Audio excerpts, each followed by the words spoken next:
Share करने वाली हूँ सोयाबीन के पकौड़े की रेसिपी। ये बहुत ही इजी और टेस्टी रेसिपी है और साथ में नॉर्मल पकौड़े से बिल्कुल अलग है। तो आप इस रेसिपी को ट्राई करिए और वीडियो पसंद आता है तो please hit the like button और वीडियो को लास्ट तक ज़रूर देखिएगा। बिना लेट के प्रोसेस स्टार्ट करते हैं। सबसे पहले सोयाबीन को सोक करेंगे गर्म पानी में।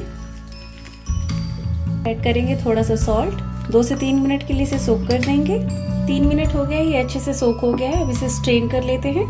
इसे मैंने अच्छे से स्ट्रेन कर लिया है, इसमें पानी बिल्कुल नहीं होना चाहिए। अब इसे हम ग्राइंड करेंगे।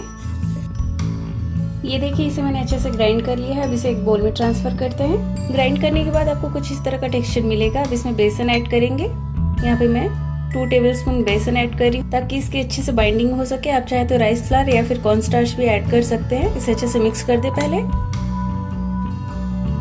अगर आपको सोयाबीन का मिक्सचर थोड़ा सा लिक्विडी लग रहा है तो बेसन और ऐड कर दे। ये देखिए, ये लिक्विडी नहीं है तो मैं इसमें बेसन नहीं ऐड कर रही हूँ। यहाँ पे मैंने 2 मीडियम साइज के अनियन को फाइनली चॉप कर लिया है और 2 से 3 हरी मिर्च ली है, इसे भी ऐड कर देते हैं। कोरिएंडर लीव, अजवाइन 1/4 टीस्पून जितना, जीरा यानी क्यूमिन सीड 1/4 टीस्पून, हल्दी powder 1/4 teaspoon, garam masala 1/4 teaspoon, धनिया पाउडर 1 टीस्पून, लाल मिर्च powder 1/2 teaspoon, salt as per taste. हरी मिर्च और लाल मिर्च को अपने टेस्ट के हिसाब से कम ज़्यादा कर सकते हैं आप।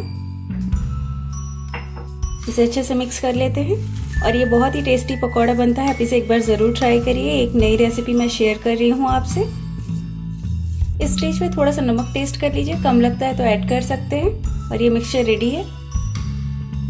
यहाँ पे मैंने पहले ही तेल गर्म होने के लिए रख दिया था। अब इसमें पकौड़े ऐड करेंगे। आप चाहे तो इसे स्पून से भी डाल सकते हैं और अपने चॉइस के हिसाब से पकौड़ों को छोटा या बड़ा शेप दे सकते हैं आप। पकौड़े ऐड करते वक्त फ्लेम को लो रखें, फ्लेम को मीडियम कर दें और मीडियम फ्लेम पे इसे अच्छे से फ्राई करेंगे। एक बार इसे पलटते हैं। मैं यहाँ पे स्पून से पलट रही हूँ, एक एक करके मैं पलट सकती हूँ इस तरह से। फिर से इसे चेक करते हैं और ये देखिए, दोनों साइड से काफ़ी अच्छे से ये फ्राई हो गए हैं। पकौड़े काफ़ी अच्छे से फ्राई हो गए हैं। फ्लेम को लो कर देते हैं और इसे निकाल लेते हैं इस तरह से।